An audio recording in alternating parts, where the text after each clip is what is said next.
রোজা ছাড়ার ব্যাপারে ইখতিয়ার দিয়েছেন।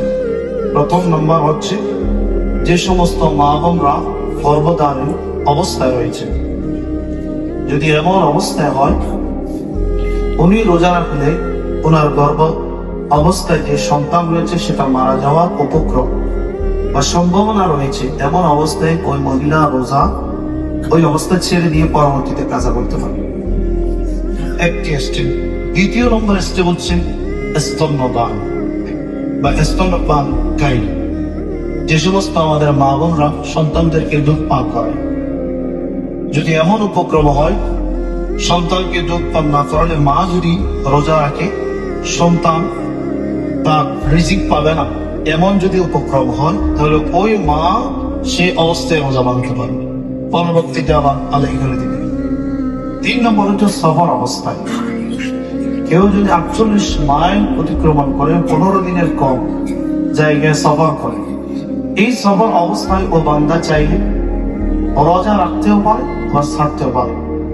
কিন্তু বর্তমান সময়ে এই মশালাটি কেন ওলামায়ে কেরাম বলেছেন, কারণ মুসাফির যারা হবে আমাদের বাংলাদেশ থেকে শুরু করে বিভিন্ন বিশ্বের যে কোনো জায়গায় যাক না কেন, খাওয়ার ব্যবস্থা থাকার ব্যবস্থা বর্তমানে অ্যাভেলেবল পাওয়া যায়।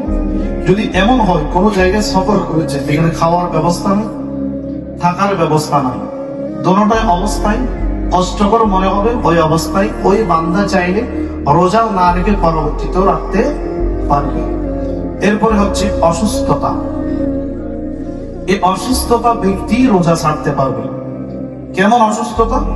এরকম কয়েকটি উদাহরণ আমি আপনাদেরকে বিগত সময়ে দিয়েছি।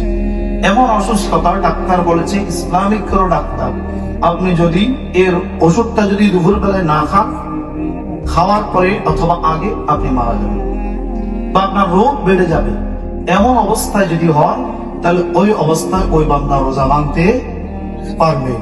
আরেকটি হচ্ছে বার্ধক্য। বার্ধক্য বলা হয় বয়স্ক, একেবারে বিছানায় শোয়া অবস্থায় আছে, শোয়া অবস্থায় যদি কোনো বান্দা থেকে থাকে ওই অবস্থায়, কারণ উনি মারা যাওয়ার উপক্রম যদি হয়, রোজা রাখলে মারা যাবে, এটা এবং ওটা ধরোটা কাছাকাছি, যদি এমন অবস্থা হয় ওই অবস্থায় ওই বান্দা রোজা ছাড়তে পারবে।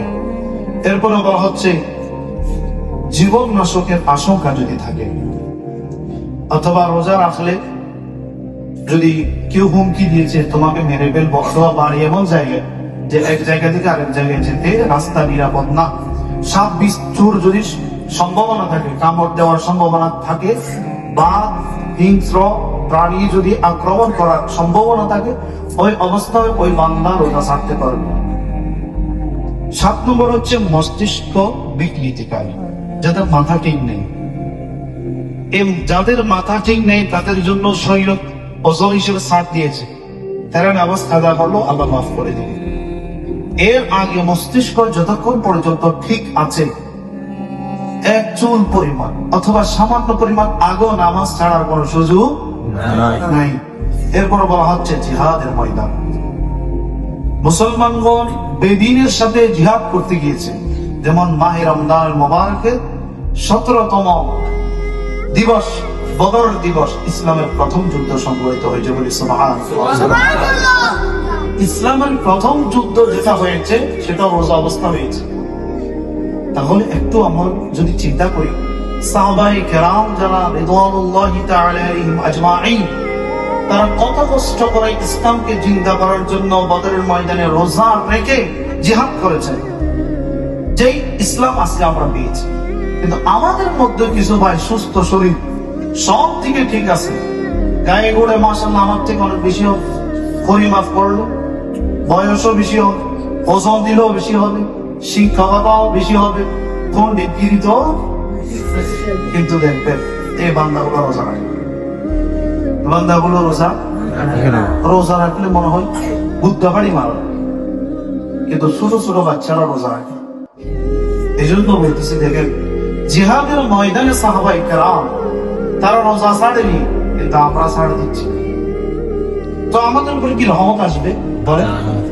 আবার আমরা কিছু মানুষ আছি তারা সময় আসলে একটু সময়, কিন্তু আমরা কি করি, কেমনে 2-4 রাকাত পড়ে চলে যাবো। হুজুরকে একটু ভাড়া দেখেন পিছন দিকে একটু তাকাই দেখেন কিছুদিন আগে কিন্তু বেশি না 4 দিন আগে মসজিদের অবস্থা কি আর আজকে কেমন ফজর নামাজে গতকালকে দেখলাম 2 খাতা এরপরে মনে হয় আমি আর যিনি আজান দেন উনি বলতে হবে অবস্থা আমার দেখা হচ্ছে তাহলে আমাদের কি সতর্ক হওয়া দরকার আছে না? কারণ এই মাস হচ্ছে আল্লাহর নবী বলেছেন আমার উম্মতের মাস অর্থাৎ এই মাসে উম্মত বেশি বেশি আমল করবে আল্লাহকে রাজি করবে এই জন্য ভাই আমরা নিয়োগ করি এই 30টি দিন আল্লাহর ইবাদতে কাটানো আল্লাহ তৌফিক দান করুন। কিছু মানুষ 8 টাকা তুলে চলে যায়, আবার কিছু মানুষ 10 টাকা তুলে চলে যায়। মনে রাখবেন ইসলাম আপনার কত মানলে হবে না, ইসলাম মানতে হবে আল্লাহ যেমন করে দিয়েছেন তেমন। এই কথা ঠিক কিনা?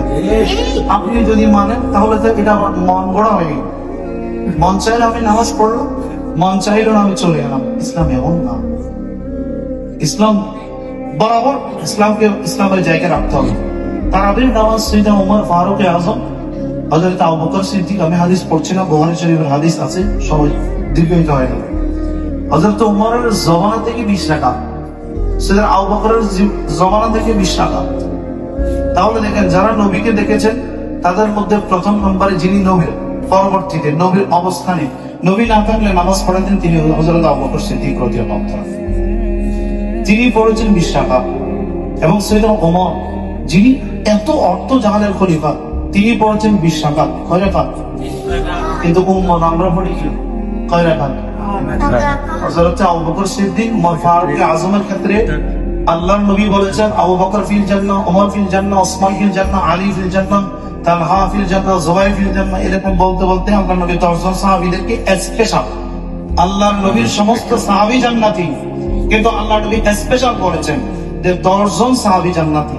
তারপরে এনারা কষ্ট করছেন, তারপরে 20 রাকাত পড়ছেন, কিন্তু আমরা জান্নাতের সার্টিফিকেট না, জান্নাতের ধারে কাছেও যেতে পারি নাই, আমাদের এই অবস্থা।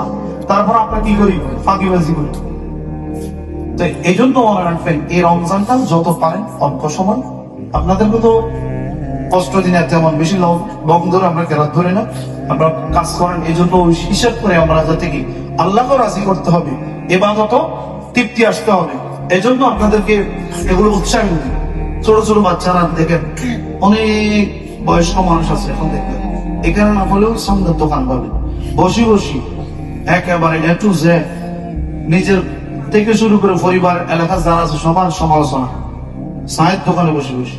কিন্তু হায়াত চলে যেতেছে, হায়াত চলে যেতেছে, কবর কিন্তু আমাদেরকে ডাকতেছে। কবরের আওয়াজ যদি শুনতো একবার, এই মানুষগুলো চায়ের দোকানে থাকতো না, মসজিদে চলে আসতো। আল্লাহ তাদেরকে আসার তৌফিক দান করুন। আমরা এসেছি, আল্লাহ আমাদেরকে নেককার বান্দা হিসেবে কবুল করুন। যে কথাগুলো বলেছি আল্লাহ আমাদেরকে আমল করার তৌফিক দান করুন। اللهم آمين. ربنا تقبل منا إنك أنت السميع العليم وتب علينا يا مولانا إنك أنت التواب الرحيم وارحمنا معه برحمتك يا رب العالمين.